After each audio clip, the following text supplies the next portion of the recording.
So now let's take a look at some of the features of the Sekonic ProDigiColor C500. We can see that the ProDigi has a swivel head that swivels 270 degrees. It houses the flat diffuser that incorporates the 4 sensors that measure for both film and digital. It also measures for flash and ambient. As we move down, we'll see that there is a large LCD screen that is backlit. From there, we move to the power button that turns the meter on and off. To the right of that, we have a jog wheel. The jog wheel allows us to increase or decrease our settings, and it allows us to select different modes when we push the mode button at the same time. Below the jog wheel, you'll see a keypad. The keypad allows us to select various different displays, functions, and modes. When we turn the meter over to the right side, we notice that there is the measure button, which also acts as the OK button when we're in the menu mode. If we look to the left side of the meter, there's also a button that allows us to memorize values, or in the menu mode, it allows us to go back.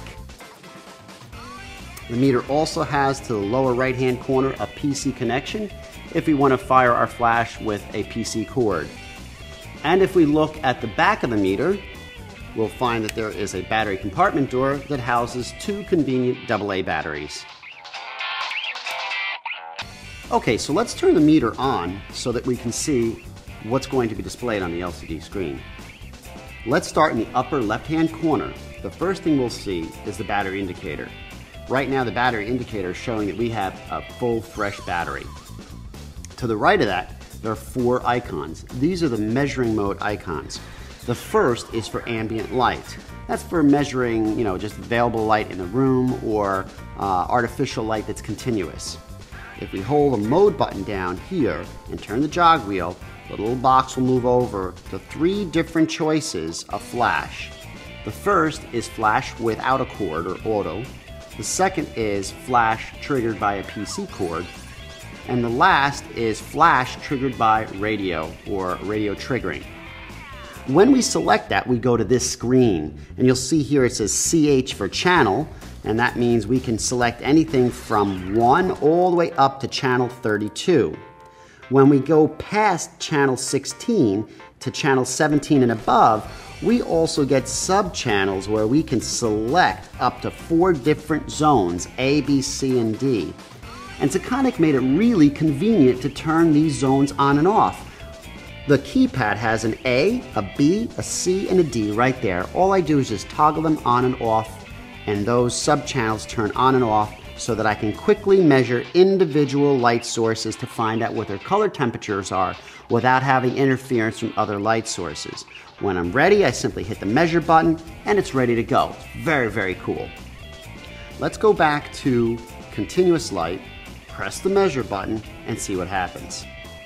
We'll see that in the lower right-hand corner of the meter, a value of CC1 magenta, and the Kelvin temperature, or K, is 2950. So the meter is telling us that right now that's the color temperature of the room light that we're in, and we need a 1 cc magenta to correct for that. But what else can this meter do? Well, if we hit the blue display button here, suddenly the meter LCD changes, and we have 5500K or 5500 Kelvin show up. That's our target. That's what we're trying to achieve. We can change that by hitting the Set Kelvin button and turning the jog wheel. Now we can select whatever we like. I'm going to stay at 5500 Kelvin daylight. As we move down, we see that we're in the CC filter and LB filter screen. On this screen, it gives me the information that I need to put filtration in front of the lens to balance the light source and correct. If we hit the blue display button again, now we still see the set target, which is 5500 Kelvin, but we also see CC index and LB index. These are the suggested color compensating and light balancing filters to gel our lights to get them just right. If we hit that display again, we go into something really cool. This color meter not only measures color, but it also measures luminance. And in this particular case, we're looking at a number of 1250 LX. That's lux, great for cine video photographers. And if we hit it one more time, surprise, we see FC for foot candles, 116. So we can measure the luminance in both lux and foot candles. Pretty cool, huh? Let's press the menu button and see what's available for us there.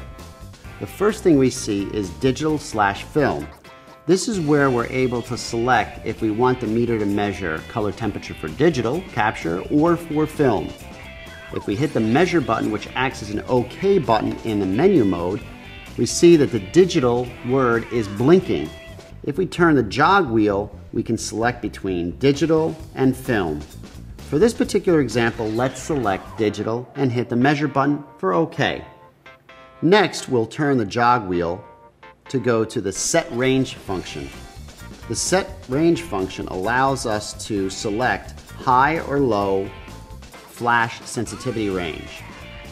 In the low sensitivity range, the ProDigiColor measures flash output from f2.8 to f22. If we select the high range allows us to measure flash from f16 to f90. We're going to set it to the low setting and press the OK button. Now let's turn the jog wheel to the next setting. The next setting is white balance compensation. The white balance compensation is a cool function. If we hit the OK button, it takes us into a preset area. The preset area allows us to select a particular color temperature, CC correction, and light balancing correction. And it also allows us 8 characters to give identification to what that preset is. This particular preset is for my fluorescent lighting setting, so that if I ever need to go back to that particular image to shoot again, I have all my information available for me. It's also a great place for me to put in my custom color balance information for various different cameras, because from one camera to the next, the color balance is not exactly the same. So I can tweak out the color meter to work perfectly for a particular camera, and I can put down the name of that camera or description of that camera in the presets.